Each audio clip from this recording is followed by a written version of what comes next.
हरतालिकाचा उपवास करत असलेल्या महिलांनी जाणून घ्या व्रताचे नियम।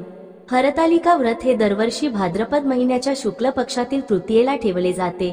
विवाहित महिला आणि अविवाहित मुलीही हे व्रत करतात। धार्मिक मान्यतेनुसार विवाहित स्त्रिया आपल्या पतीच्या दीर्घायुष्यासाठी आणि सौभाग्यासाठी हे व्रत करतात, तर अविवाहित महिलांना या व्रताच्या पुण्यपूर्ण फळातून एक चांगला जीवनसाथी मिळतो। तसेच या व्रताचे पालन केल्याने चांगले संतान होण्याचे सुख प्राप्त होते आणि घरातील सुख समृद्धी वाढते। पौराणिक कथेनुसार हरतालिका हरत आणि अलिका अशा दोन शब्दांनी मिळून बनलेला शब्द आहे। हरत म्हणजे अपहरण आणि अलिकाचा अर्थ मैत्रीण असा होता। असे मानले जाते की माता पार्वतीचे अपहरण करून त्यांना एका गुहेत लपवण्यात आले आणि तिथेच माता पार्वतीने भगवान शिवप्रभूंना प्राप्त करण्यासाठी हे व्रत करून तपश्चर्या केली। एकदा हरतालिका व्रत पाळायला सुरुवात केली की ते आयुष्यभर पाळावे लागतात। तुम्ही आजारी पडल्यास तुमचा नवरा किंवा दुसरी स्त्री तुमच्या जागी हे व्रत करू शकते। 2. हरतालिका उपवास पाणी किंवा अन्न काहीही न घेता उपवास करावा। 3. हरतालिका व्रत निर्जल करतात। कठोर नियम पालन करणारे या दिवशी पाणीही ग्रहण करत नाही। एकदा हे व्रत धरल्यावर व्रत सोडता येत नाही। दरवर्षी विधीपूर्वक व्रत करण्याचा नियम आहे। 4. उपवासाच्या रात्री झोपू नये, जागरण करून भजन कीर्तन करावे। 5. हरतालिकेच्या उपवासाचा त्रास होऊ नये म्हणून तुम्ही व्रताच्या दिवशी पपई, सफरचंद, डाळिंब, पेरू किंवा केळी इत्यादींचे सेवन करू शकता। नारळ पाणी, लिंबू पाणी, हंगामी रस, डाळिंबाचा रस आणि उपवासात प्यायल्या जाणाऱ्या इतर द्रवांचे सेवन करू शकता। बदाम, अक्रोड, पिस्ता, काजू आणि मनुका यांसारखे काही ड्रायफ्रुट्सचे सेवन देखील करू शकता, ज्यामुळे उपवासाचा तुमच्या तब्येतीला त्रास होणार नाही आणि आरोग्य चांगले राहील। 6. हरतालिकेच्या दिवशी सकाळी, दुपारी आणि संध्याकाळी शिव पार्वतीची पूजा करावी। 7. हरतालिकेच्या व्रताची सुरुवात शंकर पार्वतीच्या वाळूची मूर्ती तयार करून स्थापना करावी। शिवपार्वतीचे पूजेसाठी लागणारे सर्व साहित्य वापरून यथाविधी मनोभावे पूजा करावी। तसेच हरतालिकेची कथा ऐकावी किंवा वाचावी। 8. पूजेमध्ये नैवेद्य म्हणून फळे, मिठाई आणि सात्विक पदार्थांचा नैवेद्य दाखवावा। 9. उपवासाच्या दिवशी व्रताची कथा वाचावी किंवा ऐकावी।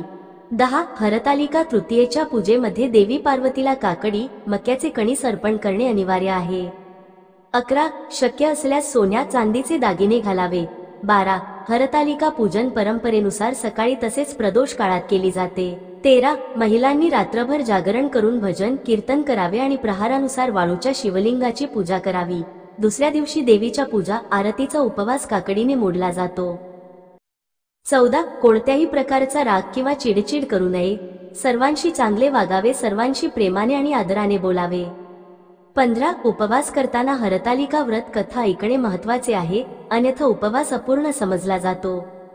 16. हा 16 शृंगाराचा असा उत्सव असतो। या दिवशी महिलांनी 16 शृंगार करूनच शिवपार्वतीची पूजा करावी। यामुळे भगवान शिव आणि माता पार्वती प्रसन्न होतात आणि आपल्या सर्व मनोकामना पूर्ण करतात। 17. दुसऱ्या दिवशी रुईच्या पानाला तूप लावून ते चाटून मग उपवास सोडावा। 18. पूजेसाठी भगवान शिव, माता पार्वती आणि भगवान गणेश यांच्या वाळूची मूर्ती बनवून त्यांची पूजा केली जाते। या व्रतामध्ये प्रथम गणेशाची पूजा सुरू करावी। मानले जाते की असे केल्याने तुमची पूजा कोणत्याही अडथळ्याशिवाय पूर्ण होते आणि व्रत देखील पूर्ण होते। दुसऱ्या दिवशी सकाळी त्यांचे विधिवत विसर्जन केल्यानंतर पारण केले जाते। 19. उपवास सोडताना सात्विक पदार्थांचा नैवेद्य दाखवावा। 20. पूजेच्या वेळी सवाष्ठीच्या सर्व वस्तू देवी पार्वतीला अर्पण केल्या जातात। याशिवाय हरतालिका उपवासाच्या दिवशी काळे कपडे घालणे टाळावेत, शिवाय उपवासाच्या दिवशी झोपू नये। 21. उपवास सोडताना फळे, नारळ पाणी, भाज्या असे हलके पदार्थ खावेत। 22. हरतालिकेचा उपवास त्याच दिवशी सोडल्या जात नाही। मान्यतानुसार हा उपवास 24 तासांसाठी ठेवला जातो। धार्मिक मान्यतानुसार एकदा हरतालिका व्रताचा संकल्प घेतला तर ते मध्येच सोडता येत नाही।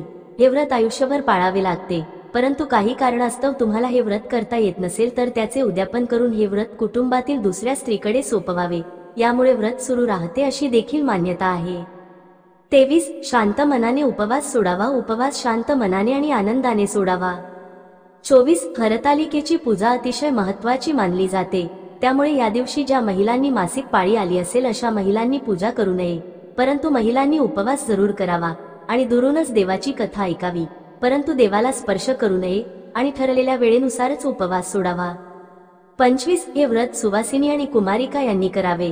26 हरतालिकेचे पारण हे दुसऱ्या दिवशी म्हणजेच चतुर्थी तिथीला म्हणजेच गणपती उत्सवाच्या पहिल्या दिवशी सूर्योदयानंतरच केले जाते।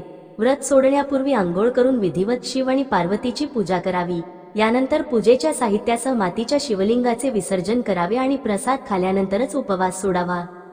27 वटसावित्री मंगळागौरी याप्रमाणे हरितालिका पूजा सामुदायिक पद्धतीने करता येते। 28 शास्त्रानुसार हरतालिका व्रताच्या वेळी व्रत करणाऱ्याने आपल्या रागावर नियंत्रण ठेवणे आणि स्वतःवर नियंत्रण ठेवणे अत्यंत आवश्यक आहे। या दिवशी कोणत्याही प्रकारचे वाद घालू नका, तसेच व्रत पाळताना तुमचे मन शांत आणि प्रसन्न असावे। 29 घरातील पूजेची जागा स्वच्छ असावी। 30 विवाहित महिलांनी भगवान शिव, भगवान गणेश आणि देवी पार्वती यांची पूजा करावी। जर तुम्ही तिघांपैकी एकाची पूजा करण्यास दुर्लक्ष केले तर तिचा हरतालिकाचा उपवास अपुरा मानला जाईल। 31 पूजेचे साहित्य तांब्याचे किंवा चांदीचे असावे। डाव्या बाजूला पूजेचा तांब्या ठेवावा। 32 पूजा करताना सर्व साहित्य जवळच आणून ठेवावे, म्हणजे मध्ये उठावे लागणार नाही। हरतालिका व्रत करताना खास पत्री, पाने आणि फुले लागतात, त्याची सोय आधीपासून करण्यास सुरुवात करावी, म्हणजे धावपळ होणार नाही। 33 प्राणप्रतिष्ठेनंतर विसर्जनपूर्व उत्तर पूजा होईपर्यंत मूर्ती हलवू नये। मूर्ती मातीच्या असल्यामुळे पूजेचे उपचार हळूवारपणे करावे। मूर्तीवर फुले उडवू नये, हलकेच फुले वाहावीत। देवीवर पाणी फुलाने शिंपडावे। 34 विवाहित महिलेच्या प्रवासाची पहिली खूण म्हणजे तिच्या कपाळावर सिंदूर लावणे, याचा आदर केला पाहिजे, विशेषतः हरतालिका तीज।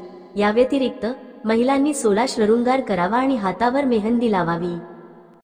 35 देवाला अनामिकेने गंध लावावे। कुंकू, अक्षता उजव्या हाताची अनामिका, मधले बोट व अंगठा यांच्या चिमटीने वाहाव्यात। 36 विड्याची पाने उताणी व देठ देवीकडे करून देवीसमोर ठेवावीत, वर सुपारी ठेवावी। 37 शेंडी देवीकडे करून नारळ ठेवावा। 38 देवीच्या उजव्या बाजूला घंटा, डाव्या बाजूला समई आणि तुपाचा दिवा, निरांजन उजव्या बाजूला ठेवावा। उदबत्ती निरांजनाजवळ ठेवावी। पूजेला प्रारंभ करताना समई प्रज्वलित करावी, निरांजन पेटवावे। देवीच्या मूर्तीवर प्रकाश पडेल अशा पद्धतीने उदबत्ती, निरांजन, कापूर आरती ओवाळावी। डाव्या हाताने घंटानाद करावा। 39 श्री हरितालिका व्रत कथा वाचावी, त्याचा इतरांनाही लाभ घेऊ द्यावा।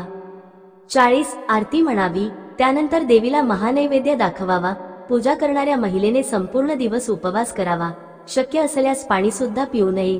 रात्री जागरण करावे। 41 पूजेनंतर माता पार्वतीच्या नावाने एका सुवासिनीची खणानारळाने ओटी भरावी। 42 दुसऱ्या दिवशी सकाळी उत्तर पूजा होईपर्यंत समई पेटलेली असावी। 43 उत्तर पूजेनंतर हरितालिकेच्या मूर्ती, देवीवर वाहिलेली फुले, पत्री समुद्र, नदी, तळे किंवा वाहत्या स्वच्छ पाण्यात विसर्जित कराव्यात। 44 दुसऱ्या दिवशी सकाळी उत्तर पूजा करून व्रताचे पारणे करावे। हे व्रत अत्यंत प्रभावी असून शुभकारक, सौभाग्यरक्षण आणि सौभाग्य संवर्धन करणारे आहे। यश, आनंद, कीर्ती, सुख, ऐश्वर्य, वैभव प्राप्त करून देणारे हे एक महान सौभाग्य व्रत आहे। 45 विवाहित महिलांनी काळे दागिने आणि कपडे घालणे टाळावे। काळा रंग दुर्दैवाचा रंग मानला जातो आणि तो मृत्यू आणि अंधाराशी जोडला जातो। हा रंग विवाहित महिलांसाठी अशुभ मानला जातो। या नियमानुसार हरतालिका उपवास केल्यास भगवान शिव आणि पार्वतीची कृपा नेहमी आपल्या पाठीशी राहील, अशी मान्यता आहे। प्राचीन काळापासून महिला हे व्रत करत आलेल्या आहेत।